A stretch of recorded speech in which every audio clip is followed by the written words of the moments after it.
Hey guys, welcome back to the Lawrence Life. I decided to make a video of what's going on in our life right now, and I'll try to keep it short, but there's a lot going on. Over a week ago, my mom and dad had symptoms of COVID, mainly my mom, and so they went in and got tested and they did test positive. So they live with us, as most of you know, and they isolated in the basement where they live. And they were not feeling good at all, of course, but they were pushing through. And then when it got to about the week mark, maybe 8-day mark, 10-day mark maybe, they both had a turn for the worse and went to the ER. And my mom got sent home from the ER with a diagnosis of right lung viral pneumonia that was inflaming her lungs so badly that it was causing pleurisy, where it swells and pushes against the rib cage and causes severe pain like your ribs are broken. So they sent her home with medication. My dad's oxygen levels were not good, so they admitted him to the hospital, and that was Tuesday, which was 3 days ago. So he's been in the hospital, and his oxygen levels just can't stay good enough. They keep having to up his oxygen intake, and so they did end up moving him yesterday morning, early in the morning, to the ICU and put him on pressurized oxygen to try to help his oxygen levels. He is still on those pressurized oxygen levels, and they're getting higher to keep his oxygen where it needs to be, to where now they're mentioning and talking about sedating and ventilating a ventilator. And so that's all very scary. We're really trying to keep him off the ventilator. So we've been suggested, we have so many friends and family and people that are in the medical field that are really going to bat for us and giving us wisdom and helping us. And at this point, we're trying to get him moved to a different hospital, to a different ICU, so that he can have the best possible treatment and doctors that will do everything that they can before trying to put him on a ventilator. And then my mother-in-law, not last night, but the night before, we didn't even realize, we've been so busy with my parents, we didn't realize that she had been feeling symptoms. My parents are not vaccinated, by the way, and my mother-in-law was planning to get vaccinated, but it had kind of, for one reason or the other, waited and put it off or forgot or whatever. And then when my parents tested positive last week, she did go and get her first shot.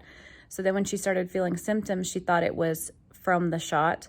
So she didn't say anything, but then the night before last, she was very weak. So Chris was at the hospital with my dad because we were taking turns being at the hospital with him. And so I checked my mother-in-law's oxygen and it was very low. So we took her, Chris rushed home, took her to the ER, and they admitted her for low oxygen. She is also a diabetic, so her blood sugar levels were extremely high.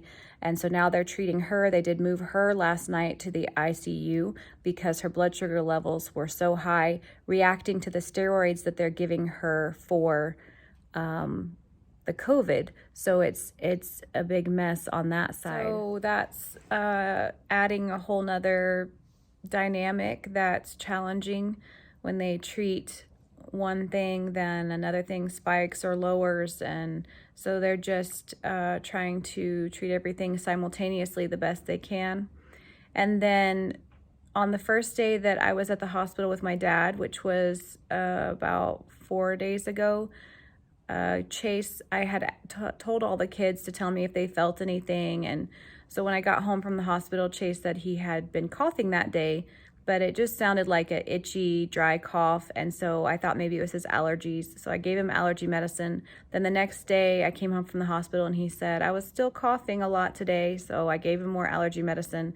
Then yesterday morning, he woke up, and he said, Mom, my throat feels swollen. And Chase is 6 years old, and he's been hospitalized 4 times in his life for breathing issues that come after a normal cold or respiratory infection. So he said his throat felt swollen, so I took him in and got him tested yesterday, and it came back positive. So I immediately started him on budesonide nebulizer treatments. You do once a day. And I'm watching his oxygen. We have a home oximeter, which is how we were able to check my mother-in-law's oxygen and how my parents were staying on top of their oxygen levels to know when to go into the hospital. So I strongly suggest having an oximeter at home and checking your own oxygen. Chase's oxygen is doing great, but we're still being proactive. We believe he's on day 4 today, since he became symptomatic. Our 14-year-old, well, he's almost 14, son Cash also started not feeling well 2 days ago. So we isolated him in his room, and he's been coughing. He said he felt no energy. He felt very weak. So Chris scheduled for Cash, myself, and our 15-year-old daughter, Lexi, to be tested today just to make sure. Now, to update you, Chris and I and our oldest two, the twins, have been fully vaccinated, and Chris's dad, who lives with us, has been fully vaccinated. Everyone else has not been vaccinated. We chose not to get Lexi vaccinated because of the questions with females, and the younger ones, Cash and down, we chose not to get vaccinated because of their ages. We just didn't feel comfortable, but Chris did feel like him and I and the twins, who are 17 and a half, should be vaccinated. So we are. And so I took Lexi and Cash today to get tested, and I expected Cash to come back positive because of his symptoms and because of the exposure. But I was shocked when Cash, Lexi, and I, all three, came back positive. So I have been feeling a couple of things, but I was really just ignoring it because I felt like it was stress from what's going on with my dad and now with my mother-in-law. It's very emotional right now. And so I just pushed it away. Like if I would feel pressure in my chest or any achiness or tiredness, I just ignored it because I thought it was the stress. And now I'm like, I can't not feel well because I have to take care of everyone. So that's kind of where we're at now. Chris made an appointment for tomorrow for himself, for Cameron and Caleb, which they are all fully vaccinated. And then also my father-in-law, who's fully vaccinated, for them to get tested tomorrow just to see, because we don't want to be spreading it. And Chris has been at the hospital with his mom and also at the hospital with my dad. Luckily, my mom was able to, it's been kind of overlapping. Each person's been overlapping the other. So my mom was able to be clear and completely well to trade out with Chris with my dad. So she's there with my dad in the ICU so that Chris can be free to be home and at the hospital with his mom. So that's where we're at right now. It's very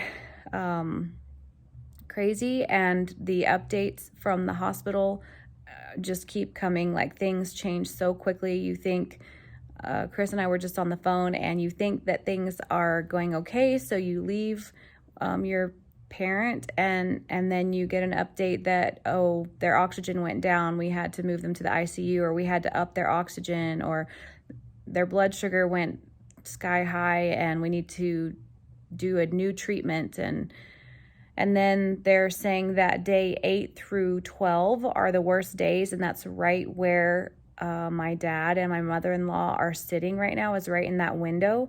And so now I'm looking at Cash and Chase. They're at day 3 and 4 respectively. And so the doctor that did Chase's COVID test said, definitely watch him very closely over the next few days, which of course I am. And so in 3 or 4 days, he'll be at the 8-day mark. And it's just very scary. We have a lot of people praying. We have a lot of people helping with medical advice, helping to get my dad to the best hospital ICU. We're in the process of trying to move him to a different hospital.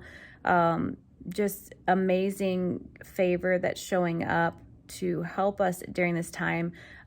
People are bringing meals over to the house, just so overwhelmed with love and prayers, and so grateful for the support system. But this is our first experience this intimate, this close to home. It is in our home with COVID, and it's not a game, and it's very scary. It's very overwhelming. This is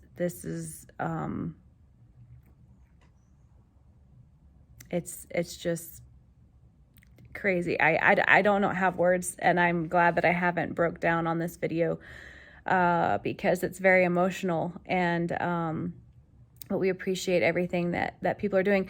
I know what I was going to say is that it's isolating. I mean, there's 12 people that live in our house, and we've all been affected by it at this point, pretty much.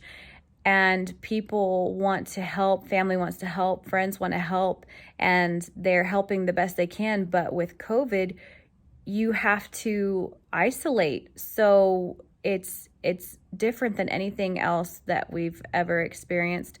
And I am very skeptical, and I would say almost against most immunizations and vaccinations. And I was very skeptical of the COVID-19 vaccination, but Chris felt like we should get it. So I decided to trust him and do it. And I definitely have to say, based on our experience so far, that I'm very grateful that Chris and I and our twins got the vaccination, and my father-in-law, and that it's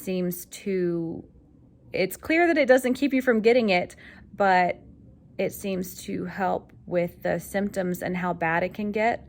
So I would just say that I will continue updating, but based on my experience so far, that if you haven't gotten the vaccination, you might just want to pray about it and consider doing it. And I normally would not say something like that, but this is just, it's very hard seeing my dad like this. And I just can't help but think maybe if he had gotten the vaccination, maybe it wouldn't have gotten this bad, but I don't know. Maybe it would have. So that's the update right now. This video is long. I'll probably do it separately so that I can do updates in a separate video so that it's not forever long. Love you guys. Thank you for any prayers and support.